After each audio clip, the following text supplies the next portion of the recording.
Miracles of Quran, ये हमारा पहला एपिसोड था जिसे हमने अब से 12 दिन पहले बनाया था और हम वेट करते रहे लोगों की। तकरीबन ये 3.5 लाख लोगों तक पहुंचा और 1,08,000 लोगों ने इसको देखा और 1300 लोगों ने लाइक किया इसको। तो मैं समझता हूँ उस पर कुछ लोगों ने अनवांटेड बहस भी की। तो हमारा जो मकसद है, तो हमने कहा इस सीरियल हम बना रहे हैं, एपिसोड बना रहे हैं, तो लोगों का जो एक तस्वुर है उसे तोड़ना भी है, जो ट्रेडिशनल है। उन्होंने महाभारत सीरियल देखा होगा, उन्होंने अर्तुगरुल देखा होगा, उन्होंने दूसरे और सीरियल देखे होंगे। तो उन सब में एक म्यूज़िक होता है, डायरेक्टर का नाम आता है, कुछ बहुत चीज़ें इसमें लिरिक्स वगैरह लिखी रहती हैं। तो इसमें ऐसा कुछ नहीं मिलेगा आपको सारी चीज़ें अपने आप संजोनी पड़ेगी अपने हृदय में। और मैंने ये बताया कि हम क्यों दे रहे हैं कुरान का। ये कुरान जो है कोई साइंसी किताब नहीं है, बल्कि ये मिरेकल्स की किताब है। इसमें तकरीबन जो है 750 आयतें ऐसी हैं जिनके जो ये बताती हैं कि हम प्रकृति को गौर करें, स्टडी करें। गौर का मतलब है स्टडी करें। और जब हम स्टडी करते हैं कुरान की या प्रकृति की, तो हमें बहुत सी चीज़ें मिल जाती हैं। जैसे मिसाल के तौर पे हमें जियोलॉजी मिलती है, एस्ट्रोनॉमी मिलती है, हमें एम्ब्रियोलॉजी मिलती है, हमें लेज़र मिलती है, हमें हाइड्रोजन फ्यूल मिलता है, हमें होल्स जो थ्योरी है जिसे कहते हैं ब्लैक होल्स वो मिलती है, और हमें रिलेटिविटी की थ्योरी मिलती है। मतलब साइंस के जितने सिद्धांत अभी तक प्रूव हुए हैं और जो प्रूव नहीं हुए, जब अब जो हम चल रहे हैं किसी वाहन के ज़रिए, लेकिन कुरान की आयतों में ये भी है कि विदाउट वाहन हम चांद से सूरज, सूरज से चांद और तमाम जितने भी सैयारे हैं, सितारे हैं जो हज़ारों लाखों करोड़ों गुना बड़े हैं ज़मीन से, उन पर जा सकते हैं। यानी कि मानो खुद यान बन जाएगा। तो ये सब चीज़ें आगे आहिस्ता आहिस्ता आ रही हैं सब सामने। और कुरान में एक नहीं, सूरह दोना पढ़ें आप, दूसरी सूरतें पढ़ें आप, बहुत सी जगह पर कुरान ने ये कहा है कि जो लोग अकल से काम नहीं लेते, जो सोचते नहीं, जो इस बात को नहीं समझते कि कुरान आपसे क्या चाहता है, ईश्वर आपसे क्या चाहता है, तो उनको जो है उनकी अकल पर गंदगी डाल दी जाती है, वो जानवरों से ही बदतर है। तो ये सूरह नहल में भी कहा गया है, सूरह दोना में भी कहा गया है, बहुत सी सूरतों में कहा गया है। और हम ज़िंदगी में देखते हैं कि सारा काम अकल से करते हैं, लेकिन सबसे बड़ी जो हमने नाइंसाफ़ी की है वो है कि जो हमारे मूल ग्रंथ हैं उनको हम समझ के नहीं पढ़ते, उनको हम अक़ीदत से पढ़ते हैं।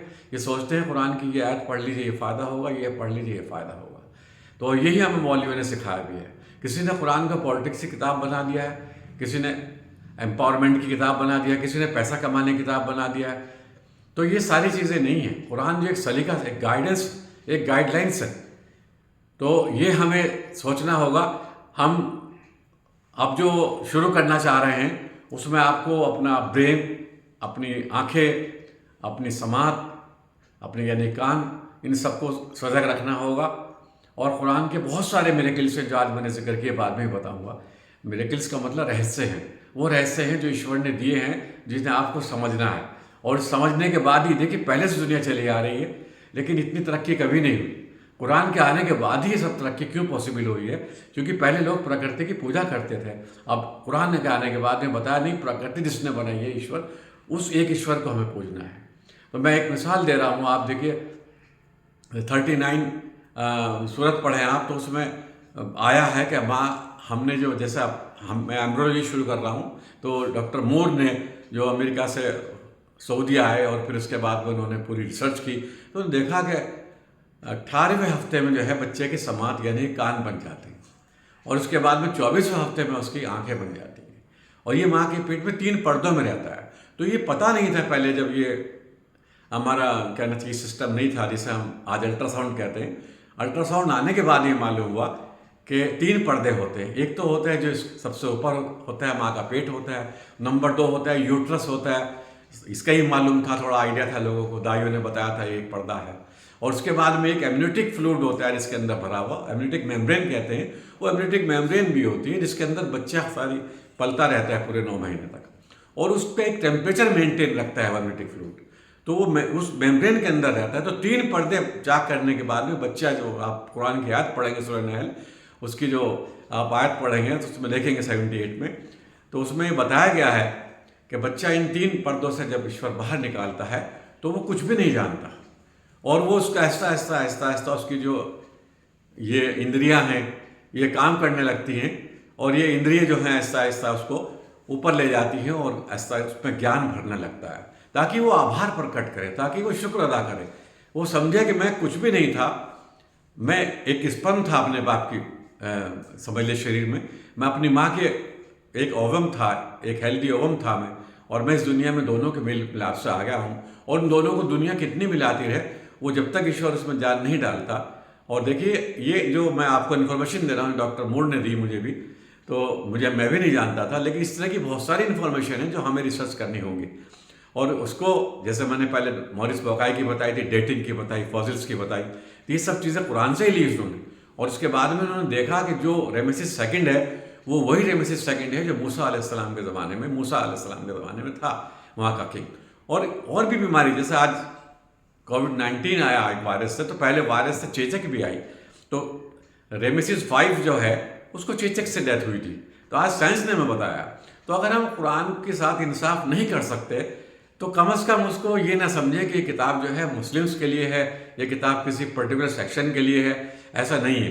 देखिए कुरान की जो पहली सूरत है जिसे इक़रा बिस्मी कहा गया है, पढ़ ईश्वर के नाम पर, जिसने हमें पैदा किया है, जिसने हमें बनाया है। और कैसे बनाया? क्लॉड से, अलग से।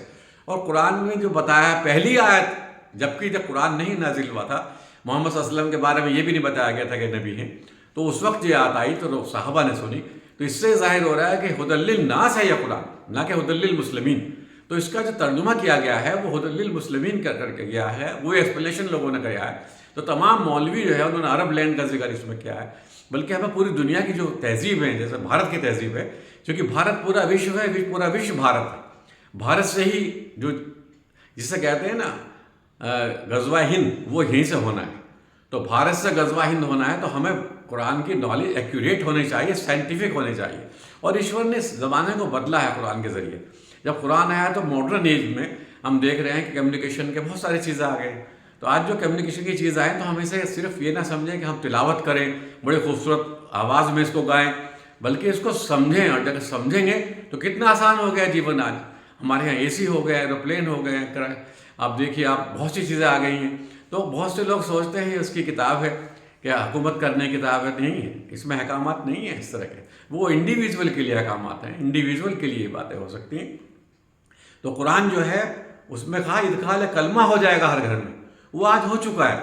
बहुत से मौलवियों की गलत फहमी थी कि पूरा कुरान दीजिए किसी को तब वो इदखाल कलमा कहलाएगा। नहीं, अब हर घर में कुरान है। वजह क्या है? इंटरनेट हर एक घर में है, हर एक के पास गूगल है। जहाँ गूगल नहीं है वहाँ दूसरे चलते हैं, वहाँ पर भी कुरान है। तो इस तरह से हर घर में कुरान पहुँच चुका है।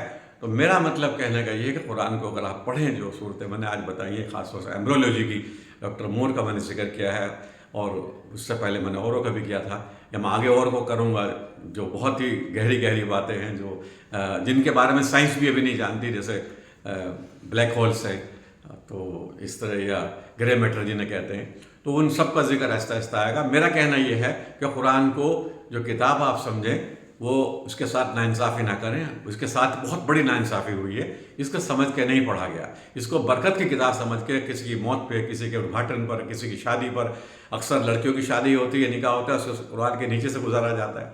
तो इसलिए कुरान नहीं है। कुरान जो है आपके लिए गाइडलाइंस है ईश्वर को प्राप्त करने का और सच्चाई को जानने का, और जो रहस्य इसमें दिए हैं उनको खोलने का। अगर आप इन रहस्यों को खोल पाएंगे तो आपका साइंटिफिक विजन बनेगा। और मैं देख रहा हूँ कि मुस्लिम जो है उनका इंटेलेक्चुअल डार्क हो चुका है। मैंने ख़ासतौर से पूरी दुनिया के मुसलमानों से मिला हूँ, तो मैंने देखा है कि वो इंटेलेक्चुअल डार्क, और ख़ासतौर से कश्मीर और फ़लस्तीन के मुस्लिम जो हैं वो इनसे भी ज़्यादा डार्क है। तो अगर हम मेन स्ट्रीम मानना चाहते हैं, हम चाहते हैं कि दुनिया में लोगों हम डोमिनेट करें इस दुनिया को, तो हमें कुरान को समझना होगा, उनके रहस्यों को जानना होगा। और आप इस सीरियल को देखते रहिए, और जिस तरह से मैंने बताया आपने देखा है, मैं आपका शुक्रिया अदा करता हूँ। उसके सब्सक्राइबर बनिएगा, और जितने भी ग्रुप्स आपके जानने वाले हैं, आप फालतू की बातें बहुत भेजते हैं, उन्हें छोड़िएगा।